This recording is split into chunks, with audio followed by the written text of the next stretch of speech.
In the aftermath of the Me Too movement, a new field has come to prominence in the film and theater industries: intimacy coordinators and directors. This role puts a focus on consent and safety for actors and the production teams. Jeffrey Brown has a look as part of our Arts and Culture series, Canvas.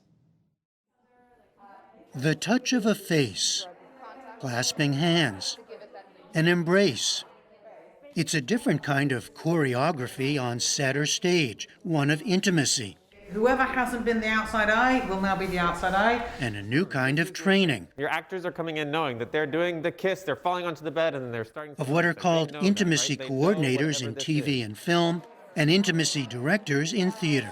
Intimacy coordinators and intimacy directors help make intimate scenes look real when they're actually fake. Jessica Steinrock started her company IDC in 2019 to certify and bring more people into this growing field. She herself has worked on Showtime's Yellow Jackets, Netflix Never Have I Ever, and Hulu's Little Fires Everywhere. We are actor advocates, we are liaisons for the set and the crew, and we are also there as choreographers to help set movement and make sure that everybody's boundaries are respected in the creative process. Creating choreography from a prompt. We watched a recent class in New York led by Claire Warden, an actor turned intimacy director and coordinator, Two of you will be creating the physical storytelling.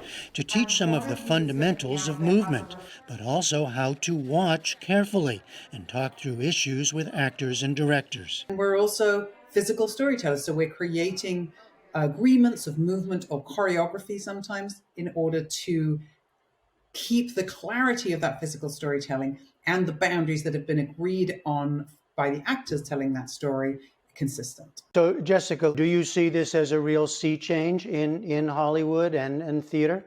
Oh, 100%. Physically having this new role dramatically alters the landscape of entertainment, creates space for conversations where before there was less space. It's an industry in which everyone understands the meaning of the casting couch, and stories abound of actors being surprised, taken advantage of, traumatized.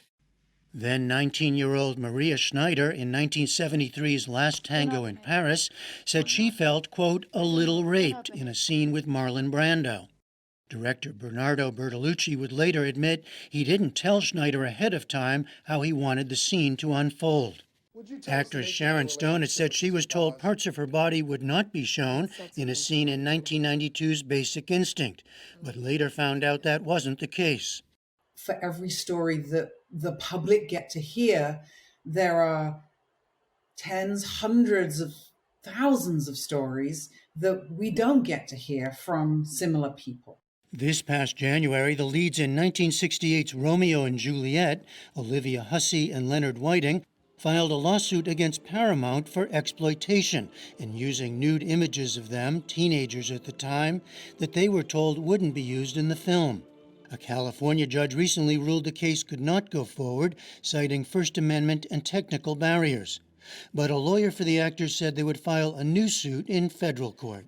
There's a lot of potential for danger and coercion. Christy Gravara Flanagan is a professor of film, TV, and digital media at UCLA. Let's have her on top now. She directed Body Parts, a documentary that depicts the history of sex on screen.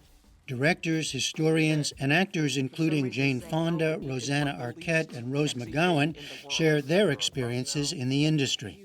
There's so much power differential in Hollywood, I think. Young women were feeling like they didn't know how to navigate this, that they were feeling pressure, and that they felt like they didn't have a lot of options. As far back as 1967, SAG-AFTRA, the union representing thousands of actors, developed the Nudity Rider, a legal agreement used to clarify parameters of filming an intimate scene. As of 2020, these riders are now decided upon 48 hours in advance. But Jessica Steinrock says things can still change in the intensity of the moment. There's a lot of money involved, a lot of crunch time involved. And when we have power dynamics, we also have opportunities for folks to lose their ability to give consent. And so, what the intimacy professional really does is help reconstruct the entertainment landscape so that everybody is really excited and feels consenting about what those actions are going to be on any given day. A recent turning point, HBO's 2018 The Deuce, a drama series set amid the pornography industry in 1970s New York. It took on a coordinator after actress Emily Mead spoke out about issues on set. HBO then began to require coordinators on all productions with intimate scenes, helping to set a new standard throughout the industry. The main thing that allowed for this was really the Time's Up and Me Too movements and the Harvey Weinstein scandal coming to light. People were finally having to answer to these questions of like what has been happening on their own sets, where have people not felt protected, and what can be done. Sarah Polley, who began acting as a child, has written of traumatic situations she was put in during filming, in her case not involving sex. Now a director herself, that's influenced how she runs her sets. We spoke recently about her Oscar-nominated film Women Talking.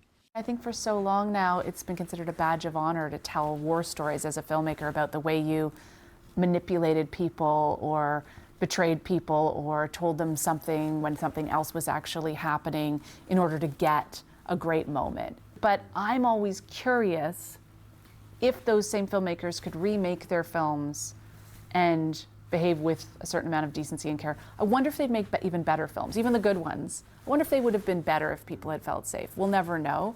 Speaking recently to actress Rachel McAdams about her new film, Are You There, God? It's Me, Margaret, I also asked about the new higher profile role of intimacy coordinators. I feel like the intimate scenes I've done that have gone, have been most successful have been very well choreographed. I don't think it takes anything away. I think it's totally additive, and I'm really glad it's a part of the business now, and I think it should always be there as an option. Thinking of it in a technical sense, I've been doing the emotional work. Back at the workshop, student Ariella Salinas Fiore says her desire to do this work was shaped by her experience as an actor, director, and producer. I did come from this mentality of, no, you just say yes, you just do the work. You don't need to be difficult. And me, myself, realizing maybe there is a better way. Shelby Terrell, another trainee, agrees. If we can practice these things in our daily lives, normalize it, and create a culture of consent in our lives, in TV and film, on set, it'll just change the culture and change lives. Jessica Steinrock says she, too, hopes intimacy coordinators become the rule, not the exception. We have animal wranglers and stunt coordinators. If there's children on set, there's a specialist for that. These scenes are so complicated and vulnerable. It's almost shocking that we haven't had specialized support in these scenes until now. The climax has an explosion of breath. For the PBS NewsHour, I'm Jeffrey Brown in New York.